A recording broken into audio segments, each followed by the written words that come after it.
Tooth Fairy? The Tooth Fairy turned to her little lookout. "I think we're in trouble again, Ack," she said. "Some scout you are. I thought you said he was asleep. He's not only very smart, he's very awake. Let's get out of here." Piper sat up in bed quickly and scrambled to his knees. "No, wait, please. I won't tell, honest. Besides, I've already seen you, so you might as well stay and talk to me for a minute. And look, you even forgot my tooth." Ack sneaked closer to the bed and leaped up, trying to grab the tooth. But Piper was too fast for him. He pulled it away just in time and held it high in the air. "Oh, no, you don't. If I give you this tooth, you'll leave. I'll make a deal with you. If you talk to me for just 5 minutes, I'll give you this tooth and all the other ones that come out for nothing. And I won't tell anyone at all. Cross my heart, okay?" The Tooth Fairy went over to Ack and picked him up off the floor. They both sat on the bed, and Piper knew that he was the luckiest person in the world. However, when the Tooth Fairy spoke, she sounded kind of upset. "Now listen, Piper. I'm probably in trouble already, but if you ever say anything, then for sure—" "Little Wings, what on earth do you think you're doing?" The Tooth Fairy scrunched up her shoulders and wrapped her wings over her ears. Ack jumped down to the floor to hide under the bed. Piper took one look at the shadowy figure in the window and dove under the covers. Now he was scared. He peeked out through a fold in the sheets and saw a lady coming straight towards the bed. "Now, Auntie Flossie," said Little Wings, "before you get all excited—" "There will be no explanations," replied Auntie Flossie. "You and that detestable little Sniffin of yours are leaving this instant. And let's hope that this lad can be trusted to keep this bungled visit a secret." "Oh, I can," cried Piper, throwing off the covers. "I crossed my heart and everything." At that moment, the Sniffin tried to sneak out from under the bed, tripped over Auntie Flossie's foot, and went rolling across the floor.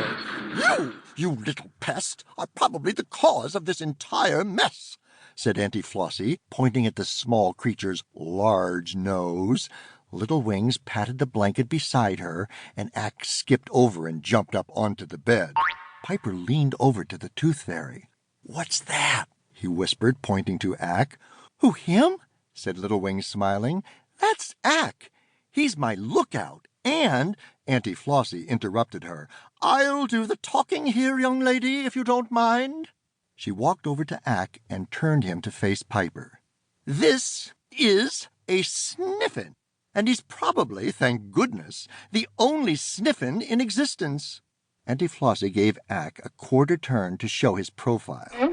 "He is called a Sniffin because with that large lump in the center of his face, he is constantly doing exactly that, sniffin'. And he is usually sniffin' into things that are none of his business. It's my guess that he is the reason we are all in this present fix. Isn't that right, Little Wings?" "But it wasn't his fault this time," the Tooth Fairy protested. "How else do you explain getting caught?" Piper grabbed the string from where it lay on the blanket and held it out. "I did that," he grinned. "I set a booby trap. Don't hurt them."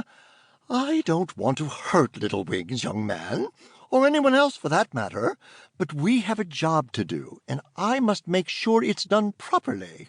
I know you have to collect teeth from kids like me who lose them." "Yes, for the most part that is the case," answered Auntie Flossie. "But now our job is much more difficult and much more important than usual." "It is?" Little Wings questioned. "Why?" asked Piper. "It's Starling Patch, Little Wings." The Tooth Fairy looked surprised, shocked, and scared all at once. The Sniffin began to shake with fear.